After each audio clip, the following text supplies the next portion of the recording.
Olá, meu nome é Silvia da Rocha, sou psicóloga junguiana, arteterapeuta, consteladora familiar sistêmica e pesquisadora das tradições nativas espirituais do xamanismo, pesquisadora e vivenciadora deste caminho espiritual nativo.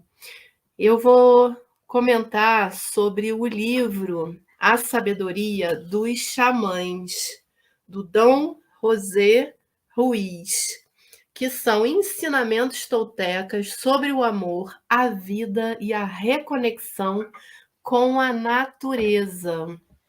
Dom José Ruiz é um xamã tolteca e contador de histórias, e ele é filho de Dom Miguel Ruiz, que também é um xamã tolteca, e ele ficou muito conhecido pela sua obra Os Quatro Compromissos, o pai desse autor.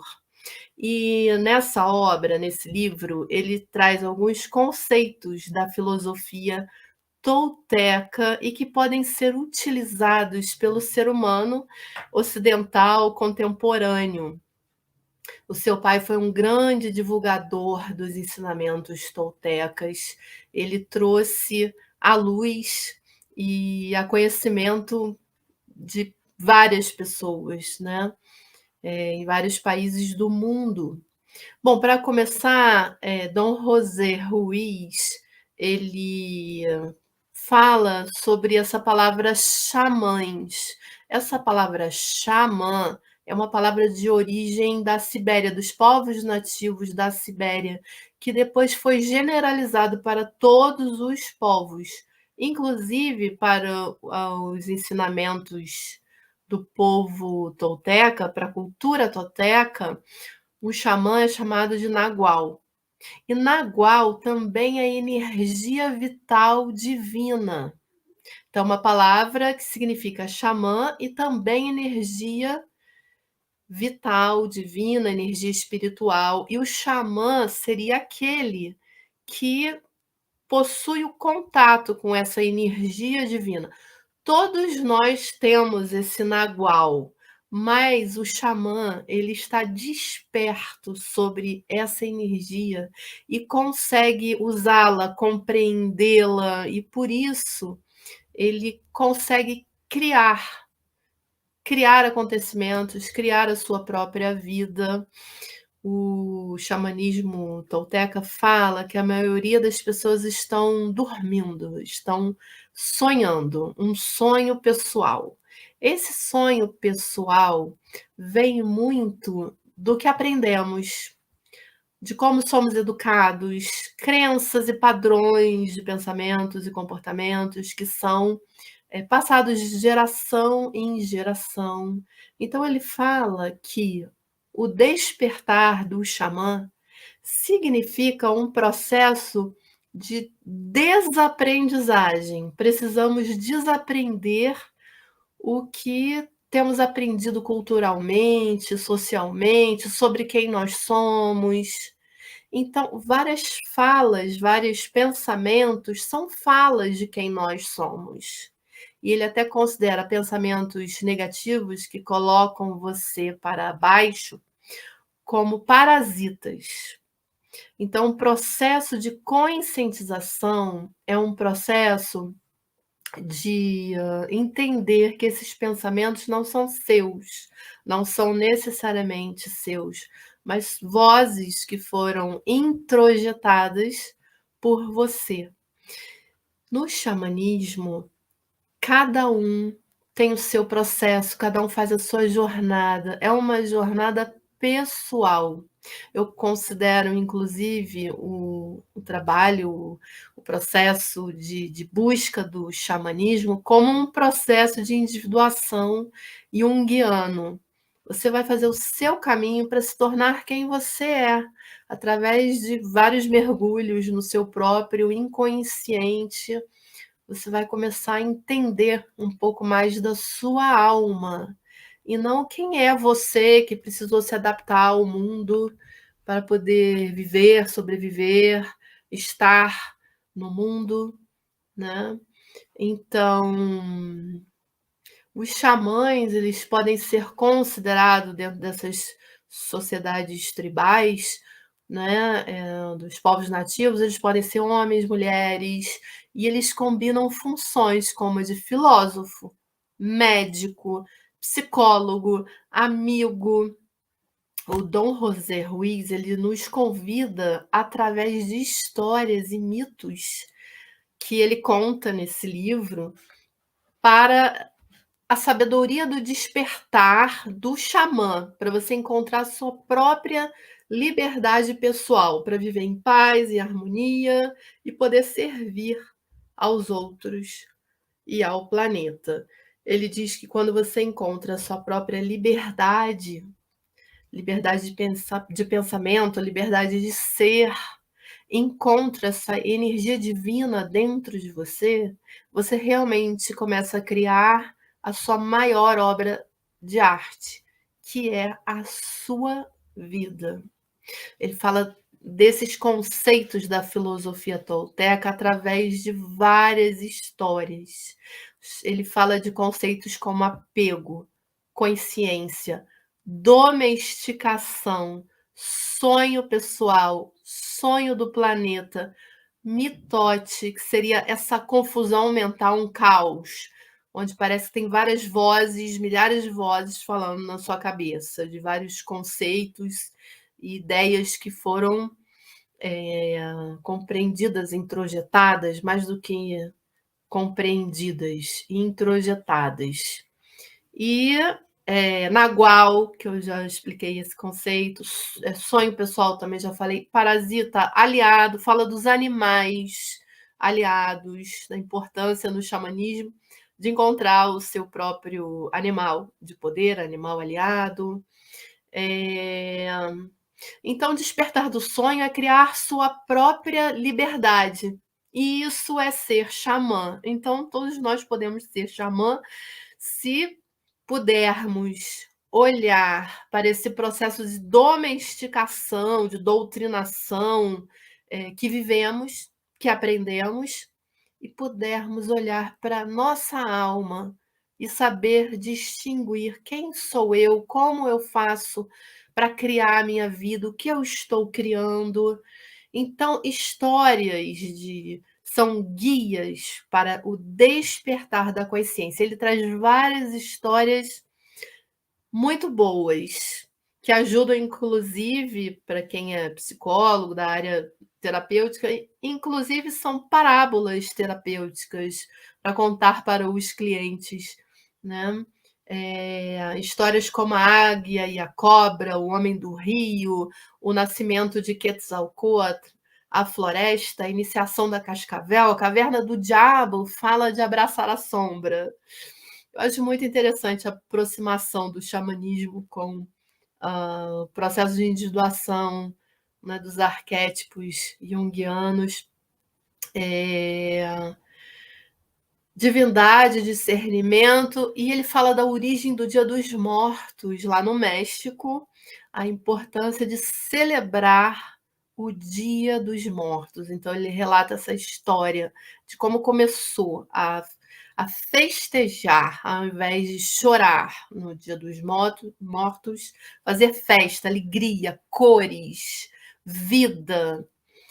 Ele fala muito sobre o vício em sofrimento, liberdade de ser, como se nós estivéssemos muito acostumados a sofrer. Sofrer, ok, mas ser livre, ser feliz, estar na sua plenitude das suas realizações, isso daí, como assim? A gente já vai logo buscar alguma coisa para sofrer. Se estiver muito feliz, já faz um auto-boicote para cair numa tristeza, num sentimento que não é de felicidade, porque é difícil sustentar esse lugar. Então, é um vício. Então, ele fala dessa desconstrução do pensamento, de ideias que foram crenças, muitas vezes dogmas. Ele faz também um paralelo com a filosofia espiritual oriental, e ele cita até o Krishnamurti, que foi indicado como um líder da Ordem da Estrela dentro da sociedade teosófica. E a primeira coisa que o Krishnamurti fez quando ele entrou nessa sociedade, nessa ordem, foi dissolver a ordem, porque é exatamente contra essa filosofia da busca, né, de ser quem você é, a sua liberdade pessoal, você seguir dogmas, você seguir um mestre. Então, um xamã, ele pode ajudar você a encontrar a sua verdade, mas ele não vai dizer para você o que fazer, ele não vai dizer para você como. Ele pode facilitar através de histórias.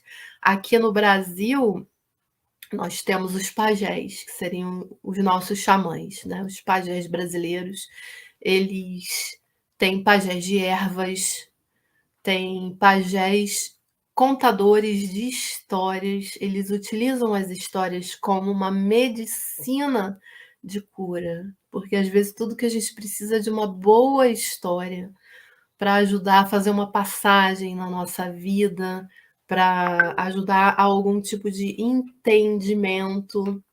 Então, o Dom José Ruiz, ele vai se utilizar dessa medicina das histórias para ser como guias mesmo nesse processo do despertar de quem é você, para você ter a sua liberdade pessoal.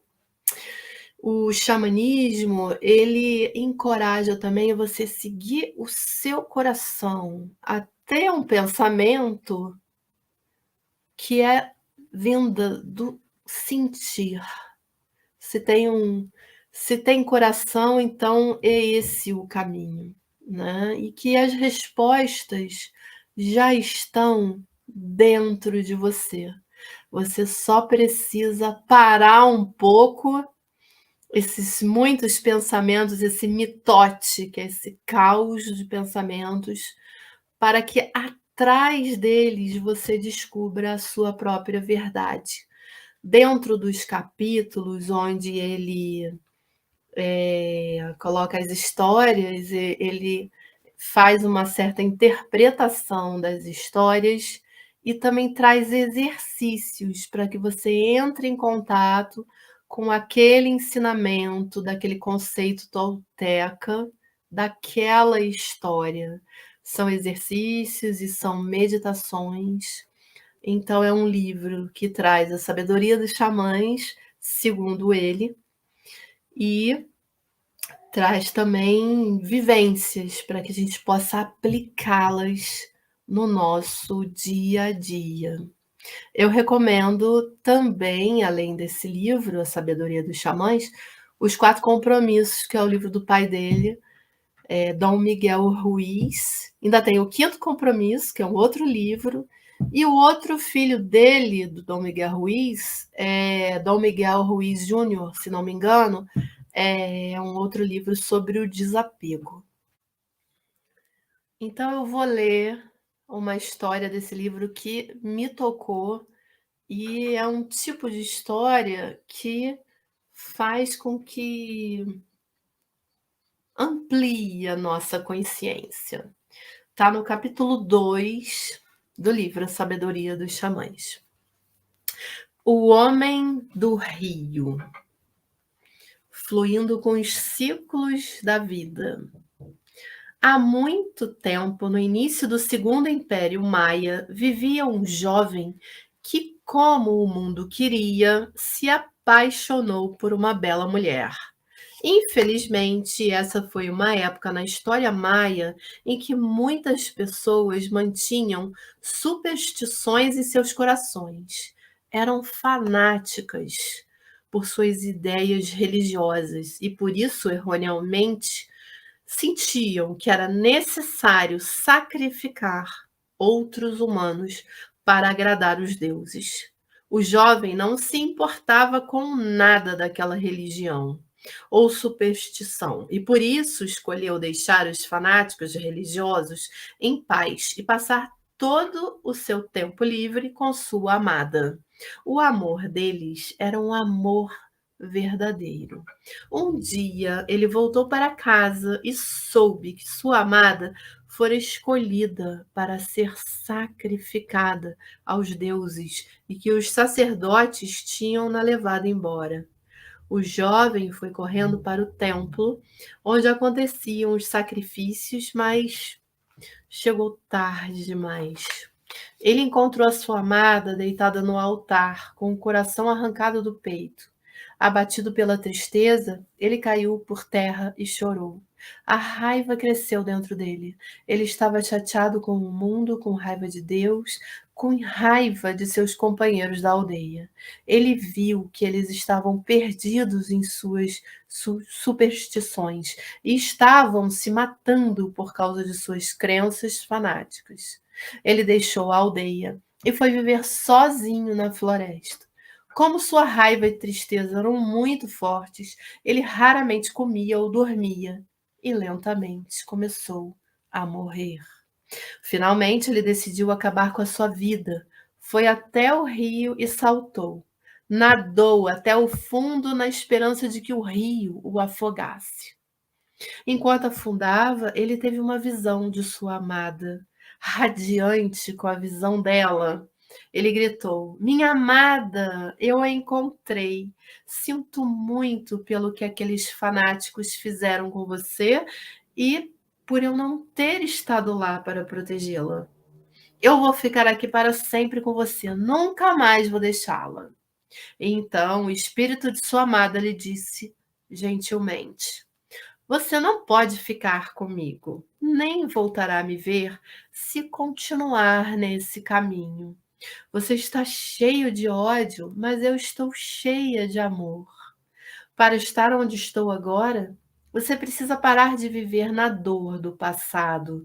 Enquanto você guardar ressentimentos, estará perdendo o seu poder e não poderá estar aonde estou. Aqueles avisos de sua amada o assustaram.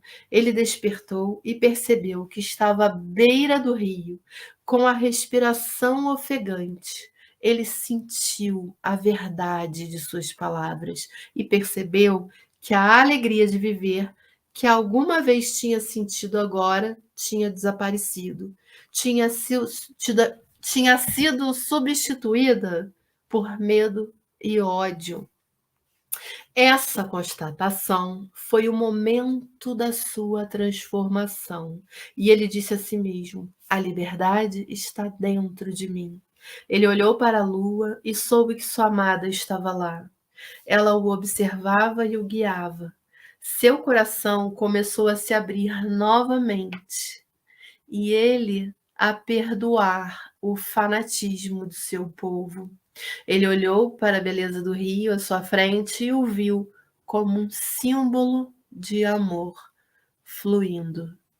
Naquele momento, ele ficou conhecido como o homem do rio, o sábio da floresta.